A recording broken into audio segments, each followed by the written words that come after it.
Hello friends, welcome again my new video. मैं आपको exercise number 1B का question number 34 बताने वाला हूँ। If 2 comma P is the mid point of the line segment. कोई line segment है, एक लाइन है जिसकी मिड पॉइंट दी है, 2 कामा पी दिया है और ए कोऑर्डिनेट दिया है, यानी पॉइंट ए भी दिया है और पी भी पॉइंट दिया है, बी भी। और इसको हम क्या करना है, लाइन सेगमेंट पी की वैल्यू फाइंड करनी है। तो चलिए हम वैल्यू फाइंड करते हैं। देखिए अब कैसे, पहले एक बात समझिए, लाइन सेगमेंट, सबसे पहले आप लाइन सेगमेंट समझना बहुत ज़रूरी है। आपको पेज सेटअप कर लिया मैंने। देखिए यहाँ से यहाँ एक लाइन खींच लीजिए।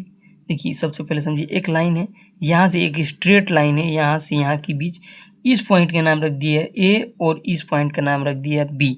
अच्छा, आपसे पूछ दें इसका मिड पॉइंट क्या होगा, तो मिड पॉइंट आप बता देंगे कि इसका स्केल रखेंगे। मान लीजिए ये 2 यूनिट है, ये 2 यूनिट, ये 2 यूनिट, 2 यूनिट है। यहाँ पर क्यों दोनों इक्वल होगी, यहाँ से यहाँ के बीच इक्वल और यहाँ से यहाँ के बीच इक्वल होती है। अब एक ये समझ गए कि मिड पॉइंट क्या होती है। मिड पॉइंट आप समझ गए, मिड पॉइंट आप जानते भी होंगे प्रीवियस क्लासेस से।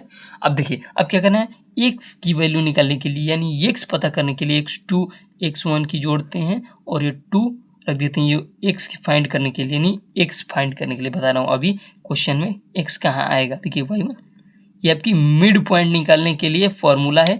मिड पॉइंट का एक्स फाइंड करने के लिए ये फॉर्मूला, मिड पॉइंट का वाई फाइंड करने के लिए ये फॉर्मूला यूज करते हैं। तो चलिए, ए का कोऑर्डिनेट क्या दिया है आपके पास, ए का कोऑर्डिनेट दिया है 34 क्वेश्चन नंबर। ए का मिड पॉइंट का कोऑर्डिनेट दिया है पी मान लीजिए इसको, क्योंकि मिड पॉइंट है, कुछ भी मान सकते हैं अल्फाबेटिकल। पी दिया है तो इसको हम क्यू मान लेते हैं। चलिए मान लीजिए क्यू मान लिए, क्योंकि पी यहाँ पर यूज किया था, हम इसलिए क्यू मान लिए। और ए को कोऑर्डिनेट दिया है वो दिया है आपका 6 कामा -5, और जो हमारा बी का कोऑर्डिनेट दिया है वो दिया है -2 कामा 11।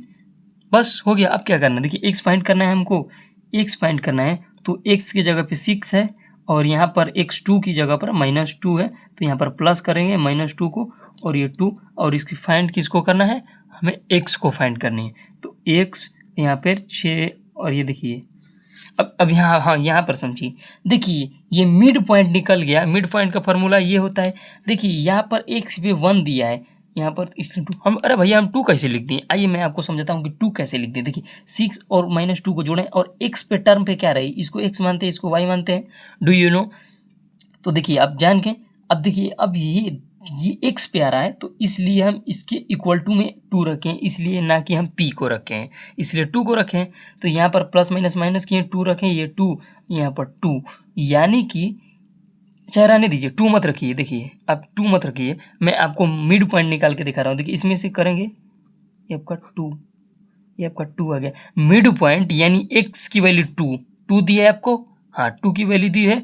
चाहे इसको 2 भी रखते हैं तो यहाँ पर 2 का मल्टीप्लाई करते 4 आता, इधर भी 4 आता, 4 = 4, यानी कि मिड पॉइंट आपकी x की जो होगी मिड पॉइंट वो आपकी सही होगी। अब y की वैल्यू निकालने के लिए, देखिए y की वैल्यू निकालने के लिए क्या करेंगे, और y की वैल्यू निकालने के लिए y2 प्लस y1 जोड़ेंगे। देखिए -5 दिया है और प्लस करना है 11 को, और ये y की वैल्यू निकल है, y की p की फाइंड करनी थी y, तो यहाँ पर देखिए p लिख लीजिए, मान लीजिए हो गया।